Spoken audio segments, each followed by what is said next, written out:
Assalamualaikum warahmatullahi wabarakatuh. Kembali lagi di channel Dunia Komputer. Pada kesempatan kali ini kita bakal membahas 3 kriteria yang boleh daftar P3K tahun 2021. Oke, langsung saja. Rekrutmen pegawai pemerintah dengan perjanjian kerja atau P3K tahun 2021 rencananya akan segera dibuka. Pemerintah merencanakan dibukanya rekrutmen P3K pada bulan Maret 2021. Sekretaris Direktorat Jenderal Guru dan Tenaga Pendidikan Kementerian Pendidikan dan Kebudayaan, Profesor Dr. Nunuk Suryani, MPD, mengatakan perekrutan P3K ini untuk meningkatkan martabat serta pendapatan guru honorer, disebutkan pada hari Kamis 10 Desember 2020. Beliau mengatakan, guru-guru honorer patut kita perjuangkan dan kita tingkatkan martabat serta pendapatannya dengan mendaftarkan mereka untuk dapat mengikuti seleksi P3K. Pertama, calon peserta harus sudah terdaftar sampai dengan akhir tahun 2020. Kedua, bagi yang sudah mendaftar namun tidak lulus pada seleksi pertama, memiliki kesempatan mengikuti seleksi kedua dan ketiga. Dengan demikian, para guru memiliki kesempatan tes sampai 3 kali. Proses koordinasi dan konsultasi secara langsung yang dilakukan pemerintah pusat dan pemerintah daerah diharapkan mampu mempermudah penyusunan dan pemetaan formasi guru sesuai kebutuhan wilayah masing-masing. Dengan demikian, proses pengajuan formasi guru P3K oleh pemerintah daerah dapat diselesaikan Desember 2020. Sebelumnya, Menteri Pendayagunaan Aparatur Negara dan Reformasi Birokrasi Menpan-RB, Djahou Kumolo menjelaskan tes P3K untuk tahun 2021 akan dilakukan selama 3 kali. Khusus untuk seleksi guru P3K akan dilaksanakan 3 kali pada kurun waktu tahun 2021, kata Menteri Pendayagunaan Aparatur Negara dan Reformasi Birokrasi. Dikutip dari website resmi Kemdikbud, untuk mekanisme seleksi P3K, individu yang mendapat hak mendaftar seleksi P3K tahun 2021 antara lain: 1. Guru honorer yang terdaftar di Dapodik baik mengajar di sekolah negeri maupun swasta. 2. Individu yang memiliki sertifikat pendidik. 3. Guru honorer K2 yang pernah terdaftar di Dapodik ataupun database BKN. Ya, ini kita jelaskan dulu ya.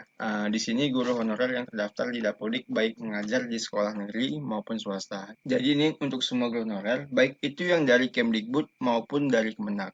Menurut informasi terbaru, kuota yang awalnya 1 juta ditambah menjadi 1.200.000, yang dimana kemungkinan bakal dibagi-bagi untuk guru honorer yang sekolah naungan dari Kemdikbud maupun dari Kemenak.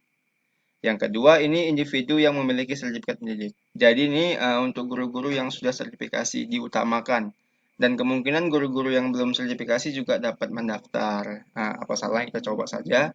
Yang ketiga, guru honorer K2 yang pernah terdaftar di Dapodik. Jadi ini K2 tahun lalu yang sudah sempat lulus dan sudah terdaftar di Dapodik. Ini juga diutamakan untuk bisa lolos di seleksi P3K.